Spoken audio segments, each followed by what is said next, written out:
Hello everyone, welcome back to another episode of r/ProRevenge. In today's episode, I got you a souvenir.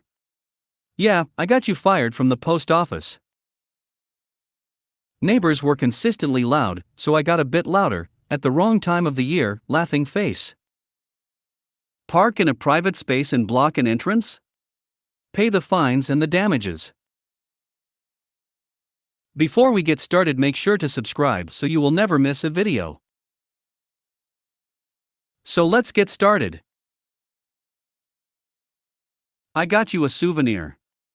Yeah, I got you fired from the post office. Background.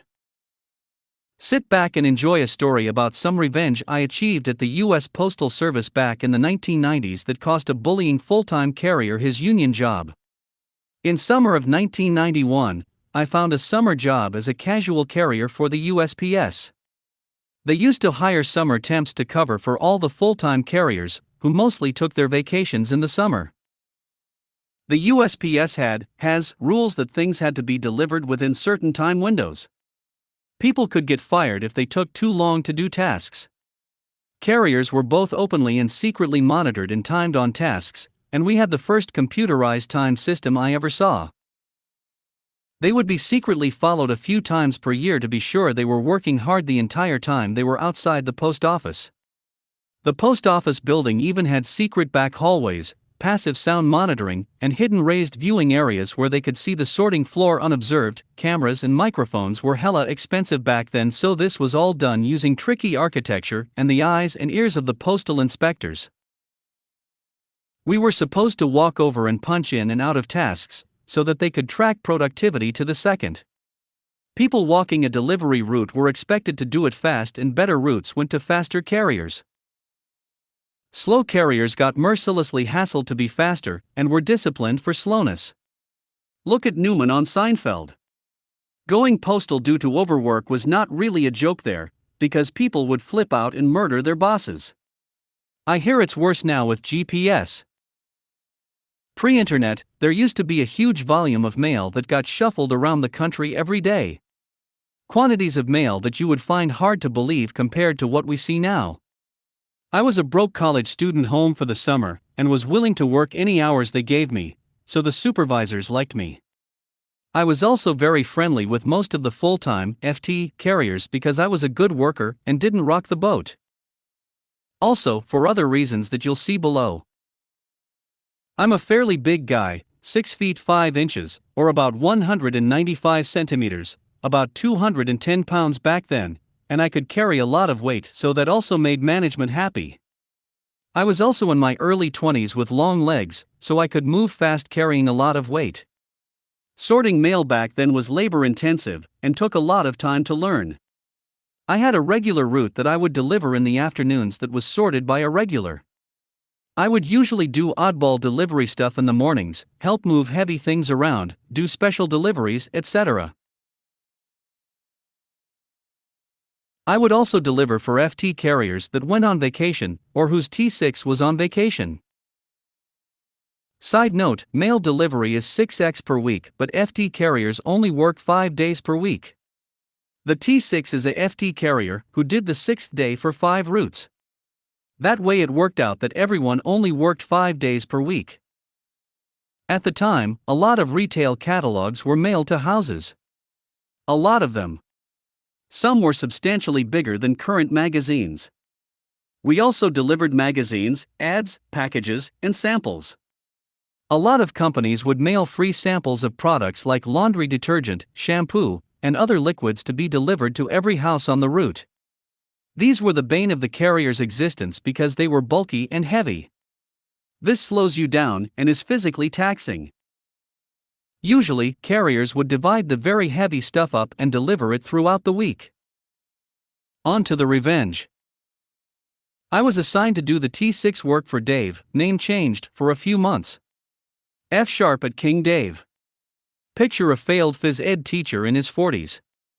Bad mustache, about 5 feet 7 inches, wore knockoff sunglasses like Magnum PIs, and had an opinion about everything. Dave learns he has me as his T6, and decides he will leave all of the heavy stuff for me. So, once a week I got confronted with the entire week's worth of heavy mail for this a-hole's route. I confronted him about it, and he basically laughed and said there was nothing I could do about it.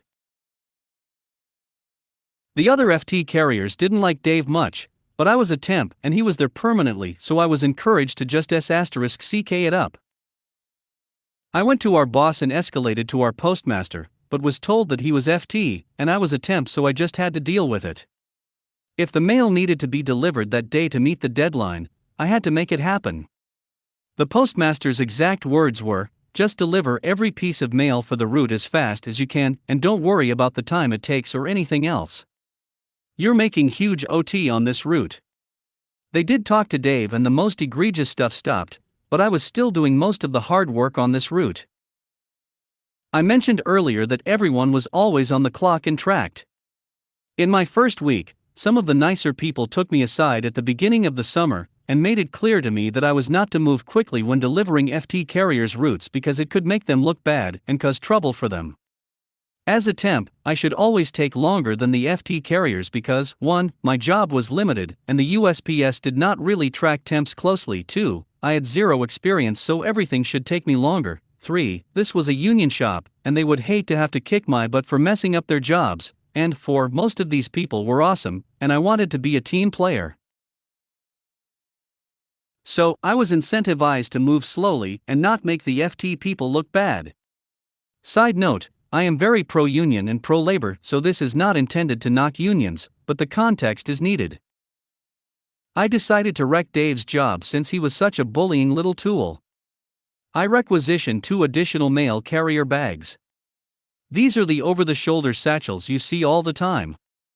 I was asked why, and I specifically told them it was to be able to carry all of the heavy items on Dave's route without having to keep going back to my Jeep to reload along the way. The postmaster personally approved it.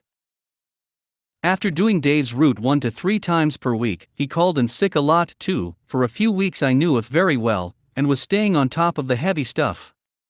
Once I was comfortable with the route, I started running it. I would literally load up 3 mail bags for each segment of the route and jog or run his entire route. Dave's route took him about 4.5 hours per day to walk. This was probably accurate for him, and he'd been on the route for several years. I would finish it in 3 hours or less. Every day. Rain or shine. No matter how many magazines, samples, or packages were waiting. No one really noticed I was coming back so quickly and punching back out of delivering his route when I was only doing it a few times per week. I would come back, pick up other work, and get that done. The fun started when Dave took a 2-week vacation, and I handled his route 6 days per week. Since I was doing the work right, there was never a backlog of heavy items landing on me once per week. This made it even easier to jog or run his route as I was back to using 1 mailbag, and fast walking/jogging was enough to get it done quickly. I frequently got it done in under 3 hours and never took longer than about 3.5 hours. My personal best was under 2.5 hours. I got pulled aside by my supervisor and the postmaster after the first week. They asked me about my timekeeping practices, and I confirmed that I was doing things correctly. I would punch into his route on departure, keep the appropriate logs, and punch back in when I got back. The postmaster then asked me about Dave's route. I played completely dumb. He noted that I complained about the mail volume several weeks ago, and that I used to take 6, 7, or more hours to get it delivered. I explained that I was spreading the heavy deliveries out over the whole week, and that had really made a difference. He asked me if I was really delivering all the mail and whether I was hiding or throwing away mail, a serious problem if true. I got very offended and told him I delivered every piece of mail for the route, every day. Then I dropped the bomb. I told him I was having trouble understanding why this route was budgeted 4.5 hours to deliver when it clearly could be done much faster than that. I pointed out that it was a lot of dense multi-family housing, which means less walking. I told him lots of people on the route seemed surprised that I did not want a soda pop or to sit down and talk for a minute like Dave always did with them, pure lies. All in my innocent, gosh I want to help the USPS voice. I told the postmaster that I was delivering all the mail as fast as I could and not worrying about anything else. I jogged the route again for the next 6 days and kept getting it done in much less time than Dave. Dave did not know about any of this. He made a point of finding me on his first day back to ask how I enjoyed doing all the hard work for him while he was vacationing. I told him I'd learned a lesson about how to treat your coworkers. He laughed at me and went back to sorting mail. He came back a few minutes later and said he got me a souvenir. He then pulled his middle finger out of his pocket. Classic Dave. That was my last week at the USPS, and I headed back to college. I kept in touch with some of the friends I'd made there, and one of them was very happy to tell me that Dave was fired about 2 months after I left. Due to the massive discrepancy in how long it took me and him to deliver the route, the higher-ups audited his route and discovered that he actually was lollygagging, taking unauthorized breaks, and apparently having an affair with a woman on his route, all on the clock. I, on the other hand, was in great physical shape after all that running and had pockets full of cash for that semester. His regular T6 also got most of the heavy stuff dumped on her, so she didn't get into any trouble for her delivery times because she was swamped with heavy mail on her day. She actually bid for and got the route full-time when Dave was shown the door. I have more stories of my glorious summer at the USPS, but crushing Dave is one of the high points. Neighbors were consistently loud, so I got a bit louder, at the wrong time of the year, laughing face. Throughout the year I had noisy and thoughtless neighbors. They would often have loud parties that would go to the early hours of the morning. They were all in university, and of Indian descent. This becomes important later on. I had called the police, called the apartment manager, nobody would do anything about it. I was losing sleep, and my work was becoming affected as well. I had spoken to them directly, and they completely disregarded me, and refused to just shut the F***ck up. This went on for months, and I was writing out my lease to move somewhere else.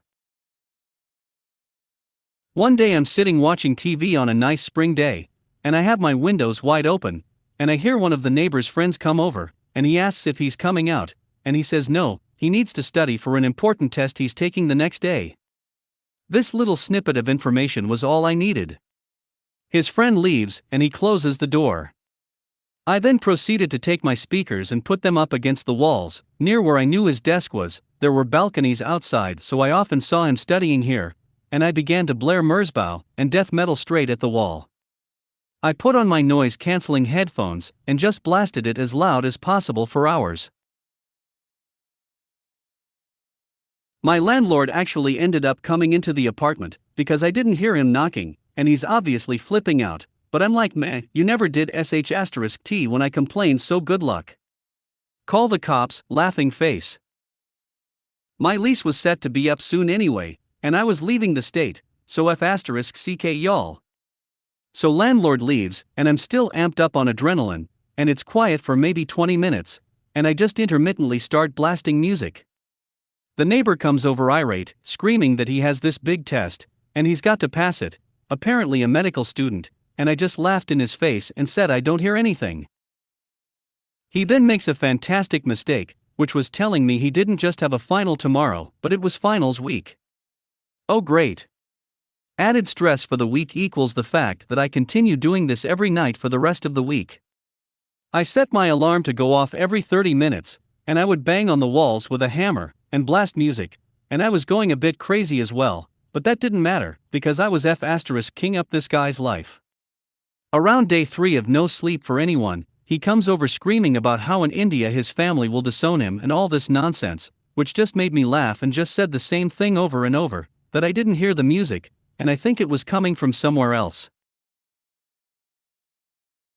I basically just started gaslighting him, acting really nice when he came over in a rage.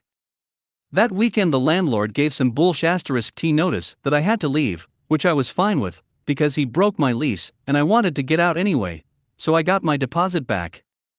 On the last morning I was there, I was moving out, and I knocked on the d***keckhead neighbor's door at like 8 a.m. and asked him if he wanted this old air conditioner I was going to throw out otherwise. He was totally in a daze, and I don't know if he really understood what was happening any longer. Anyway, hopefully if asterisk kept up his life and his future a bit. Should have shut the F asterisk CK up when I told him numerous times. Park in a private space and block an entrance? Pay the fines and the damages. This incident happened in the summer of 2018. I took a small part, but the real star was my landlord. A small background. It's common in my country to have apartment buildings next to houses, yard and all. I live in one such building. It has 10 apartments. 2 on each of the first 4 floors, 1 in the ground floor and 1 in the top floor. The top floor is used by the landlord when he and his family come for vacations. He lives abroad. The rest are rentals. We also have a small backyard with a side entrance, important for later. Next to the building is an empty lot, also belonging to the landlord. We use it as private parking space, with signs visibly saying it's private. It takes 10 cars, 1 per apartment, and has the side entrance. Also, I was the longest tenant, so I was the superintendent. My job was to be the liaison between the tenants and the landlord and communicate any problems and concerns to him. The problem started when the house across the street from us was sold. An lovely old lady used to live there, but when she passed away, the house fell on disarray, especially the large yard. The new owners were Ken and Karen, fake names, but lived up to the meme. They immediately began major renovations, which was acceptable. But they also started park their cars in our 2 empty spots, one for the landlord and one for the lady in the ground floor that didn't own a car. At first, we would tell they were reserved spots and they would move their cars. But when they noticed the spots remained empty, they parked there permanently. I had notified the landlord and he told me to take pictures, log every incident, and always notify the police. We started doing that every day. Ken is a hotshot local businessman, and every time we called the cops would cause a scene about us being jerks. He always got a fine, but he very blatantly proclaimed he will not pay. The worst part came about a month before the landlord's annual visit. They stopped using one of their cars and left it permanently in front of the side entrance, blocking it. That was a huge issue. You see, the lady living in the ground floor is a renal dialysis patient and 3 times a week goes for a session in the local hospital. The ambulance brings her back and usually park next to the side entrance, because she is exhausted after a session. With Karen's car parked there, that wasn't doable anymore. They don't move it even when the police is called. I notify the landlord and try to hold our own hothead from doing anything foolish. The calmer thing he proposed was slashing their tires. Finally, our landlord arrives. I hand him the photos and the logs and he calls Ken over. Tony, the landlord, calmly explains that they are not allowed to park in our space and to move the cars. Ken's response was, "Who the hell do you think you are? I can park anywhere I want." Now, Ken thinks himself as a big fish in our small town. But Tony is a big fish in a major foreign city. And he is very creative when somebody pisses him off. He tells us to leave the spot next to the side entrance open for the weekend, and he will take care of things. We do that and Ken parks his car next to his wife's. Sunday evening, a tow truck arrives and unloads an old Citroën DS, also known as the Frog, blocking both of their cars. Monday morning I wake by the buzzer, and when I go downstairs, Ken and Karen are there. They are both livid. They can't move either car. Tony joins me, all smiles. Ken sees him and blows a gasket. He starts shouting and cursing. Tony, still smiling, replies, "I don't see a problem. My car is legally parked. What are you going to do about it?" Ken angrily gets into his car and reverses on the DS, crushing them both. Tony's smile became one of a shark. He immediately called the police. He pressed charges against Ken. The aftermath. Tony had legally bought the DS from his cousin that owns a car repair and restoration shop. The car was a restoration project and was insured. The court found Ken liable for the damage done. They also found out he was true to his word and hadn't paid any of the tickets. The fines for the tickets alone were almost €2,000. He also leased both his cars and they dropped him as a client immediately for purposefully causing an accident and damaging the leased car. They're sued for damages. Ken got another car, but learned his lesson and hasn't parked in our spots ever since.